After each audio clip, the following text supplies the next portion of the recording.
10ஆம் வகுப்பு கணிதம் இயல் 6 முக்கோணவியல் எடுத்துக்காட்டு 6ல் 26 வினா பாருங்க. 20 மீட்டர் உயரமுள்ள கட்டடத்தின் உச்சியில் ஒரு விளையாட்டு வீரர் அமர்ந்து கொண்டு தரையில் உள்ள ஒரு பந்தை 60 டிகிரி இறக்க கோணத்தில் காண்கிறார்.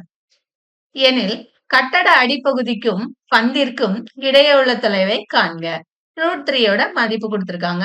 நாம இதுக்கு படம் வரைவோம். இது 2 மதிப்பெண் வினா. படம் வரைஞ்சுக்கலாம். இது கட்டடம்.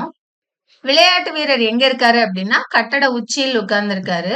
இது அவருடைய பார்வை கோடு. கட்டடத்தின் அடிப்பகுதியிலிருந்து ஒரு கோடு நாம வரைஞ்சுக்கிறோம். இங்கதான் பந்து இருக்குது. இந்த பந்தை அவர் மேல இருந்து பாக்குறாரு. பார்க்கும்போது அவருடைய இறக்க கோணம் என்ன அப்படின்னா 60 டிகிரி. இதுல கட்டட அடிப்பகுதிக்கும் பந்திற்கும் இடைப்பட்ட தொலைவு, இந்த தொலைவை நம்மள கேட்டிருக்காங்க. கட்டடத்தின் உயரம் 20 மீட்டர்னு நமக்கு கொடுத்திருக்காங்க. நம்ம இங்க போட்டுக்கலாம். இது 60 டிகிரி அப்படின்னா இந்த கோணமும் 60 டிகிரி இல்லையா? பேர் கொடுத்துக்கலாம். ஏ பி சி. படத்துல நமக்கு ஒரே ஒரு முக்கோணம் தான் இருக்கு. ஒரு செங்கோண முக்கோணம். அதுல கோணத்துக்கு எதிரே இருக்க பக்கம் கொடுத்திருக்காங்க.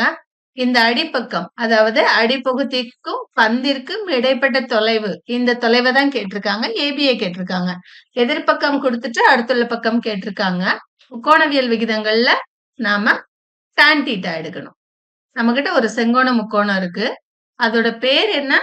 ஏ பி சி. அதுல நாம tan θ எடுக்க போறோம். tan θக்கு என்ன ஃபார்முலா? எதிர்பக்கம் பை அடுத்துள்ள பக்கம். tan θ எவ்வளவு? 60 டிகிரி சமம் எதிர்பக்கம். எதிர இருக்க பக்கம் 20, அடுத்துள்ள பக்கம் ஏபி. tan 60க்கு மதிப்பு போடுங்க. √3 சமம் 20 பை ஏபி. ஏபி வேணா என்ன செய்யணும்? ஏபி இங்க கொண்டு வந்துருங்க. √3 கீழே கொண்டு வாங்க. ஏபி சமம் 20 பை √3. பை √3 நம்ம எப்பவுமே ஆன்சர் கொடுக்க மாட்டோம். அதனால √3 கொண்டு பெருக்கி √3 கொண்டு வகுத்துருவோம். அப்படின்னா உங்களுக்கு என்ன கிடைக்கும்? 20 √3 பை 3ன்னு கிடைக்கும். 4 3 3 20 அடிச்சுக்குங்க. 6 3 18 புள்ளி வச்சுக்குங்க. மிச்சம் 2 வருமா? 20. 6 3 18 6 3 18ன்னு போயிட்டே இருக்கும். அதை நாம ரவுண்ட் பண்ணிக்கலாம். பண்ணோம்னா 6.67 பெருக்கல் √3ஓட மதிப்பு 1.732ன்னு நமக்கு கிடைக்கும். பெருக்குவோமா? 6.67 1.732 கொண்டு பெருக்க போறோம். 2 7 14க்கு 4 மீதி 1, 2 6 12 1 13க்கு 3 மீதி 1, 2 6 12 1 13. 3ஆல பெருக்குவோம். 7 21க்கு 1 மிச்சம் 2, 3 18 2 20 மீதி 2, 3 18 2 20.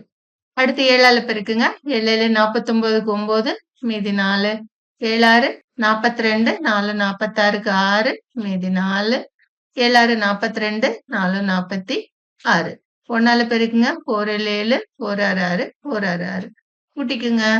4 இங்கே 4 9 3 12க்கு 2 மிச்சம் 1 7 1 8 8 1 9 9 6 15க்கு 5 மீதி 1 12 14 1 15 மீதி 1 11.